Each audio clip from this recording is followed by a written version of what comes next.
बंगाल में जेपी नड्डा पर हुए हमले पर बीजेपी और टीएमसी में तकरार जारी है। राज्यपाल ने गृह मंत्रालय को भेजी कानून व्यवस्था पर रिपोर्ट। बीजेपी अध्यक्ष जेपी नड्डा के काफिले पर हुए हमले के बाद केंद्र ने सख्त रुख अपनाते हुए रिपोर्ट मांगी है। राज्यपाल जगदीप धनखड़ ने रिपोर्ट सौंपी। राज्यपाल ने रिपोर्ट में प्रशासन और पुलिस पर सवाल उठाए, डीजीपी को तलब किया। बीजेपी राष्ट्रीय अध्यक्ष जेपी नड्डा के काफिले पर हमले को लेकर बंगाल के राज्यपाल जगदीप धनखड़ ने प्रेस कॉन्फ्रेंस की। जगदीप धनखड़ ने राज्य की कानून व्यवस्था पर चिंता जाहिर की और कहा कि बंगाल में विपक्ष के लिए कोई जगह नहीं बची है। जगदीप धनखड़ बोले, ममता सरकार को संविधान का पालन करना ही होगा। बंगाल में जो हो रहा है ठीक नहीं हो रहा। भारत की नागरिकता एक है। ये जो खतरनाक खेल है, कौन बाहरी कौन अंदरूनी, आप इसको त्याग दीजिए। यदि अगर आप इस रास्ते से भटकती हैं तो मेरे दायित्व की शुरुआत। जगदीप धनखड़ ने बंगाल की पुलिस और प्रशासन पर सवाल उठाए, कहा बंगाल में कानून व्यवस्था बेहद खराब है। जेपी नड्डा की सुरक्षा के पर्याप्त इंतजाम नहीं थे। कानून व्यवस्था की स्थिति पर राज्य के डीजीपी और मुख्य सचिव को समन भेजा गया है। जगदीप धनखड़ बोले, राज्य के बेहद खराब होते जा रहे हैं हालात और भ्रष्टाचार चल रहा है। सरकारी तंत्र राजनीतिक तंत्र हो गया है। हालात बद से बदतर होते जा रहे हैं। कानून को चुनौती मिलती जा रही है। चारों तरफ भ्रष्टाचार का बोलबाला है। सरकारी तंत्र का राजनीतिकरण हो गया है। अपोजिशन को कोई स्पेस नहीं मिल रहा है। जेपी नड्डा पर हुए हमले के बाद गृह मंत्री अमित शाह एक्शन में हैं। एक बार फिर अमित शाह बंगाल दौरा करेंगे। इस महीने के 19 और 20 तारीख को अमित शाह बंगाल जाएंगे। केंद्रीय गृह मंत्री अमित शाह ने टीएमसी पर निशाना साधते हुए कहा कि केंद्र सरकार इस हमले को पूरी गंभीरता से ले रही है। बंगाल सरकार को हिंसा के लिए जनता को जवाब देना होगा। बंगाल दौरे के दौरान कल जेपी नड्डा के काफिले पर हमला हुआ था। जेपी नड्डा इस हमले में बाल बाल बच गए थे, पर कैलाश विजयवर्गीय को लिगामेंट फ्रैक्चर हुआ है। जेपी नड्डा का काफिला जिस रास्ते से गुजर रहा था उस पर लाठी डंडों से हमला हुआ था, पत्थरबाजी की गई थी। जेपी नड्डा पर हुए इस हमले पर बीजेपी गुस्से में है। बीजेपी नेताओं पर पत्थरबाजी को ममता बनर्जी ने नौटंकी करार दिया। ममता ने कहा, नड्डा फड्डा नौटंकियां करवाते हैं। ममता बोली, बीजेपी को जब ऑडियंस नहीं मिलती है तो वो अपने कार्यकर्ताओं से ऐसे ड्रामा करवाते हैं। ममता बनर्जी पर जेपी नड्डा ने पलटवार किया, कहा ये बंगाल नहीं ममता के संस्कार हैं। जेपी नड्डा पर हुए अटैक के विरोध में सड़क पर उतरे बीजेपी कार्यकर्ता। कई शहरों में ममता बनर्जी के पुतले जलाए गए। बीजेपी कार्यकर्ताओं ने ममता बनर्जी के खिलाफ नारेबाजी की। मुंबई में भी बीजेपी की महिला कार्यकर्ता सड़क पर उतरी। बढ़ती हिंसा को लेकर बीजेपी ने टीएमसी पर हमला तेज किया। मुकुल रॉय ने ममता सरकार को घेरते हुए कहा, बंगाल में जंगल राज चल रहा है। बीजेपी के प्रदेश अध्यक्ष दिलीप घोष ने कहा, बंगाल में सीरिया अफगानिस्तान जैसे हालात हैं। बलिया से बीजेपी विधायक सुरेंद्र सिंह ने विवादित बयान दिया, कहा लंकेनी का राजनीतिक वध जरूरी है। कृषि कानूनों के खिलाफ किसानों का प्रदर्शन 16वें दिन जारी है। आंदोलन पर केंद्रीय कृषि मंत्री नरेंद्र तोमर ने एक बार फिर कहा कि सरकार खुले मन से किसानों की समस्याएं सुन रही है। सरकार कई बिंदुओं पर विचार कर रही है। किसानों से अपील करते हुए नरेंद्र तोमर ने कहा कि किसानों को गतिरोध खत्म करना चाहिए। के माध्यम से ध्यान में आता है कि उन्होंने प्रस्ताव को खारिज कर दिया, तो मैंने भी कल प्रेस करके फिर कहा था कि भाई कुल मिला के इन प्रस्ताव पर यूनियंस को कुछ कहना है तो निश्चित रूप से बातचीत कर सकते हैं। इसमें कुछ रह गया हो तो उन पर भी बातचीत कर सकते हैं। तो अभी बातचीत की कोई प्रस्ताव उनकी तरफ से आया नहीं है, लेकिन जैसे ही प्रस्ताव आएगा तो हम लोग उस पर बातचीत करने को। दिल्ली के अलग अलग बॉर्डर पर किसान 16वें दिन भी जमे हुए हैं। सरकार से कृषि कानूनों को वापस लेने की मांग पर किसान बॉर्डर पर डटे। गाजीपुर बॉर्डर पर दिल्ली की ओर किसानों ने कूच किया। पुलिस ने किसानों को रोका। किसान आज से आंदोलन को और भी तेज करने के अल्टीमेटम दे चुके हैं और किसानों के रोड ब्लॉक के ऐलान के बाद एक्शन में पुलिस दिल्ली जयपुर हाईवे पर तैनात हुए 2000 से ज्यादा जवान। कृषि कानून को लेकर बीजेपी जनता के सामने जाएगी। बताया जा रहा है कि कृषि बिल पर बीजेपी देश के अलग अलग शहरों में 700 प्रेस कॉन्फ्रेंस और चौपाल का आयोजन करेगी। चौपाल में नए कृषि कानून के फायदे को गिनाया जाएगा और किसानों को इसके बारे में समझाया जाएगा। छत्तीसगढ़ में इन दिनों सीएम के 2.5 साल के फार्मूले की चर्चा जोरों पर है। मौजूदा मुख्यमंत्री भूपेश बघेल का बड़ा बयान सामने आया है। भूपेश बघेल ने कहा कि अगर मुझे आला कमान इस्तीफा देने को कहे तो मैं तत्काल इस्तीफा दे दूंगा। मुझे पद का मोह नहीं है। जो भी इस तरह की वार्ता को हवा दे रहे हैं उन्हें प्रदेश विकास से दिक्कत है। अभी दे दूंगा भाई, हाईकमान, अभी मैं आपसे बात कर रहा हूँ, हाईकमान का निर्देश आता है कि आप इस्तीफा दे दें, मैं इस्तीफा दे दूंगा। हाईकमान के निर्देश में ये जिम्मेदारी मैंने ली है। हाईकमान बोले तो मैं तत्काल इस्तीफा दे दूंगा। आपसे बात करते हुए यदि फोन आ जाता है तो मैं चल दूंगा यहाँ से वापस। राजस्थान के कोटा में 8 घंटे के अंदर 9 नवजात बच्चों ने दम तोड़ दिया। आज भी 3 बच्चों की मौत हुई। अस्पताल प्रशासन से लेकर राज्य सरकार में नवजात की मौत से हड़कंप मच गया है। घटना कोटा के जेके लोन अस्पताल की है। जेके लोन अस्पताल में बुधवार से अब तक 12 नवजात बच्चों ने दम तोड़ दिया है।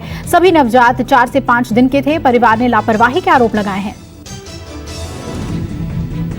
नवजात की मौतों के बाद गहलोत सरकार हरकत में आ गई है। राजस्थान के स्वास्थ्य मंत्री रघु शर्मा ने जांच के आदेश दे दिए हैं। अस्पताल से रिपोर्ट मांगी गई है। बच्चों की मौत के मामले में जेके लोन अस्पताल पिछले साल दिसंबर में ही सुर्खियों में आया था।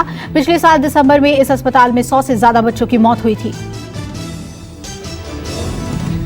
तत्काल मेडिकल कॉलेज के प्रिंसिपल सरदाना जी से और वहां के अधीक्षक से रिपोर्ट तलब की है और ये डायरेक्शन जारी किए हैं कि किसी भी स्थिति में चिकित्सकों की लापरवाही से एक भी बच्चे की जान नहीं जानी चाहिए। आरजेडी सुप्रीमो लालू प्रसाद यादव को एक बार फिर जमानत नहीं मिल पाई है। हाईकोर्ट ने लालू की याचिका पर 1.5 महीने तक के लिए सुनवाई टाल दी है। बताया जा रहा है कि लालू के वकील ने सप्लीमेंट्री एफिडेविट दाखिल करने के लिए अतिरिक्त समय की मांग की थी। सीबीआई ने लालू की जमानत का विरोध किया था। गणतंत्र दिवस के मौके पर होने वाली परेड में इस बार भव्य राम मंदिर की झांकी देखने को मिलेगी। बताया जा रहा है कि उत्तर प्रदेश की ओर से जो झांकी परेड में शामिल होगी उसमें राम मंदिर का मॉडल होगा। यूपी की ओर से इस बार अयोध्या की सांस्कृतिक धरोहर को ही थीम बनाया गया है। झांकी में अयोध्या में हर साल होने वाले दीपोत्सव को भी दर्शाया जाएगा। देश भर में आज डॉक्टरों की 12 घंटे की हड़ताल चल रही है। इमरजेंसी और कोविड को छोड़कर डॉक्टरों ने सभी सेवाएं ठप कर दी हैं। सरकार ने आयुर्वेदिक और यूनानी पद्धति के डॉक्टरों को सर्जरी का अधिकार दिया था, जिसके बाद आईएमए ने हड़ताल बुलाई। आईएमए का कहना है कि मिक्सोथेरेपी हो जाएगी। केंद्र सरकार ने पिछले दिनों एक आदेश जारी किया था जिसमें आयुर्वेदिक और यूनानी पद्धति के डॉक्टर्स को भी मरीजों की सर्जरी करने की छूट दे दी है। सरकार के इस फैसले को लेकर देश भर के डॉक्टर्स 2 गुटों में बंट गए हैं। आईएमए ने सरकार के फैसले को गलत करार दिया है।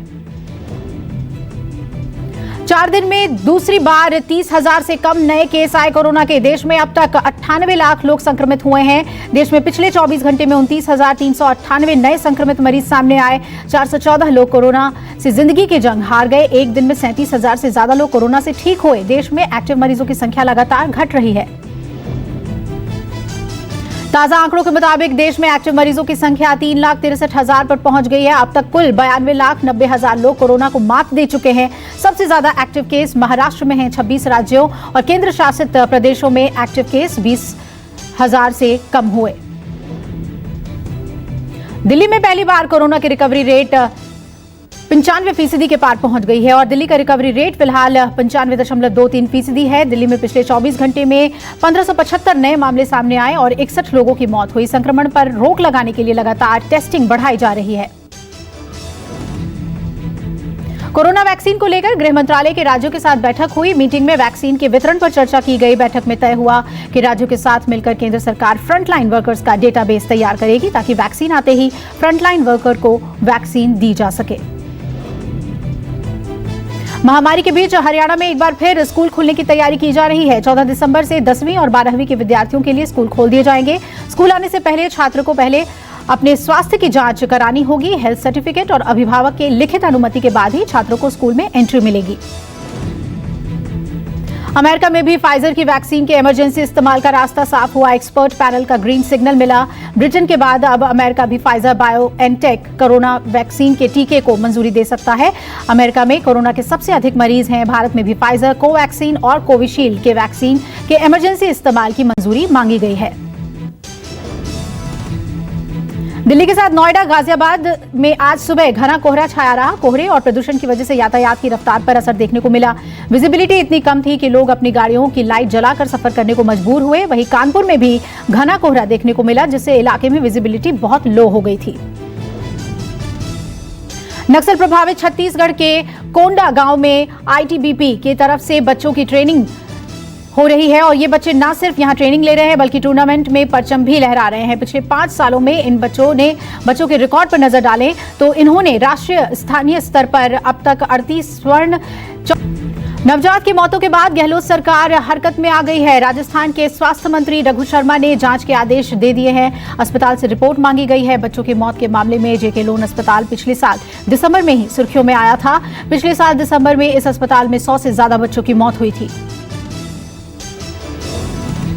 तत्काल मेडिकल कॉलेज के प्रिंसिपल सरदाना जी से और वहाँ के अधीक्षक से रिपोर्ट तलब की है और ये डायरेक्शन जारी किए हैं कि किसी भी स्थिति में चिकित्सकों की लापरवाही से एक भी बच्चे की जान नहीं जानी चाहिए।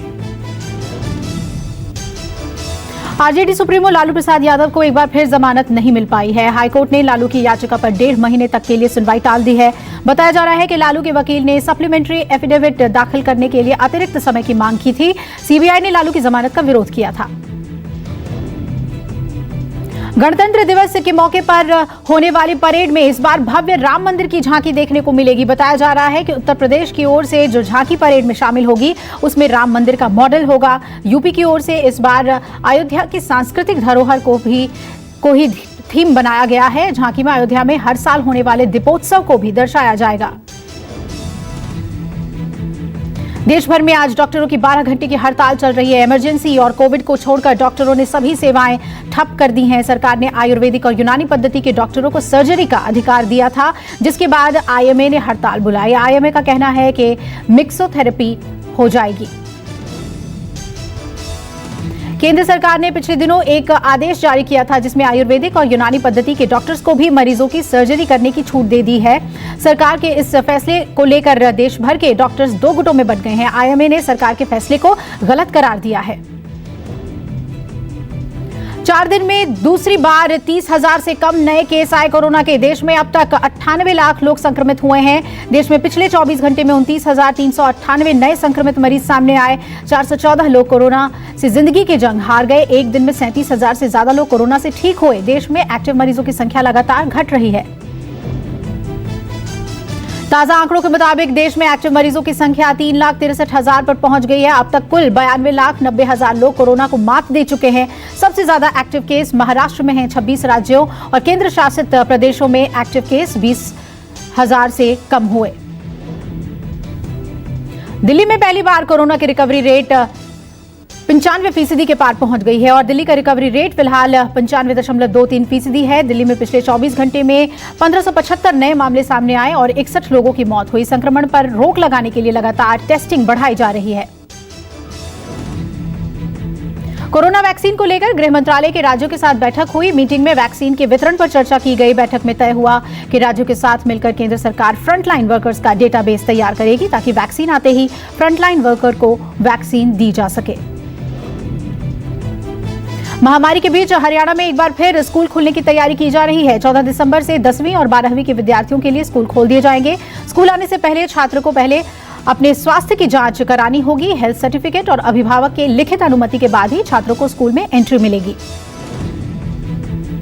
अमेरिका में भी फाइजर की वैक्सीन के इमरजेंसी इस्तेमाल का रास्ता साफ हुआ। एक्सपर्ट पैनल का ग्रीन सिग्नल मिला। ब्रिटेन के बाद अब अमेरिका भी फाइजर बायोएनटेक कोरोना वैक्सीन के टीके को मंजूरी दे सकता है। अमेरिका में कोरोना के सबसे अधिक मरीज हैं। भारत में भी फाइजर, कोवैक्सीन और कोविशील्ड के वैक्सीन के इमरजेंसी इस्तेमाल की 64 रजत और 40 कांस्य पदक जीते हैं। आईटीबीपी की इस पहल की हर ओर प्रशंसा हो रही है। यूपी के प्रतापगढ़ में दबंगों ने गांव में जमकर तांडव मचाया। बताया जा रहा है कि मामूली विवाद के चलते दबंगों ने जमकर फायरिंग की। फायरिंग के दौरान एक गुट के गोली लगने से 7 लोग घायल हो गए। पूरा मामला 2 बाइक की टक्कर के बाद शुरू हुआ और फायरिंग में तब्दील हो गया। यूपी के मथुरा में पुलिस की बाइक चोरी का मामला सामने आया है। पुलिस महकमे में हड़कंप मच गया। बताया जा रहा है कि मंदिर में दर्शन करने आए सिपाहियों की बाइक लेकर चोर फरार हो गए, जिसके बाद से सिपाहियों से पूछताछ की जा रही है और सरकारी गाड़ी चोरी होने के बाद पुलिस महकमे में हड़कंप का माहौल है। टीम इंडिया के लिए रात भरी खबर आई है। ऑस्ट्रेलियाई दौरे के लिए रोहित शर्मा फिट घोषित कर दिए गए हैं। रोहित शर्मा ने नेशनल क्रिकेट अकेडमी ने फिटनेस टेस्ट वहां पास कर लिया है और रोहित शर्मा 12 दिसंबर को ऑस्ट्रेलियाई दौरे पर रवाना होंगे। हालांकि वो खेलेंगे कि नहीं, इस पर सस्पेंस अभी भी बना हुआ है।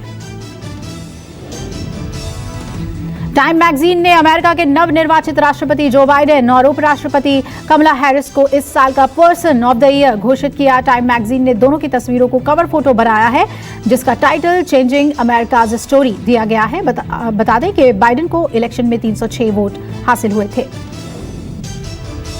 अफगानिस्तान में अज्ञात बंदूकधारियों ने एक महिला पत्रकार की गोली मारकर हत्या कर दी। बताया जा रहा है कि महिला पत्रकार मलाला अफगानिस्तान के पूर्वी नांगरहार स्थित अपने घर से निकल रही थी, तभी घात लगाए आतंकियों ने उन पर हमला कर दिया। मलाला की मौत को लेकर अभी तक किसी भी आतंकी संगठन ने जिम्मेदारी नहीं ली है। अरबपति कारोबारी एलन मस्क के मंगल मिशन को बड़ा झटका लगा है। टेस्ट लॉन्च के दौरान स्पेसएक्स का स्टारशिप रॉकेट में लैंडिंग के वक्त रॉकेट जमीन से टकरा गया और देखते ही देखते रॉकेट आग के गोले में तब्दील हो गया। चीन ने एयरलाइंस के लिए नई गाइडलाइंस जारी की है, जिसके तहत चीन ने प्लेन के क्रू मेंबर्स को डायपर पहनने को कहा है और उन्हें टॉयलेट इस्तेमाल न करने की सलाह दी गई है। कुछ वैज्ञानिकों का मानना है कि टॉयलेट से कोरोना फैलता है। सर्विस सेक्टर के लिए मोदी सरकार ला सकती है नए नियम, जिसके तहत वर्क फ्रॉम होम कल्चर को बढ़ावा मिलेगा। श्रम मंत्रालय की ओर से सर्विस सेक्टर में कर्मचारियों के लिए मॉडल स्टैंडिंग ऑर्डर लाए जाने पर विचार किया जा रहा है, जिसके तहत कर्मचारियों को वर्क फ्रॉम होम के विकल्प को चुनने का मौका मिल सकेगा। टिकटॉक ने एफबी को पछाड़ा। 2020 में सबसे ज्यादा डाउनलोड किया जाने वाला ऐप बना टिकटॉक। एक सर्वे के मुताबिक डेटिंग ऐप टिंडर पर 2020 में लोगों ने सबसे ज्यादा समय बिताया।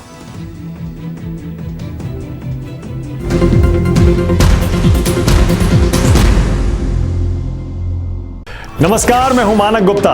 अगर आपको हमारा ये वीडियो पसंद आया हो तो इसे लाइक और शेयर जरूर करें और हाँ, हमें सब्सक्राइब और फॉलो करना ना भूलें ताकि आप देश और दुनिया की कोई खबर मिस ना करें। तो जुड़े रहिए हमारे साथ और देखते रहिए News 24।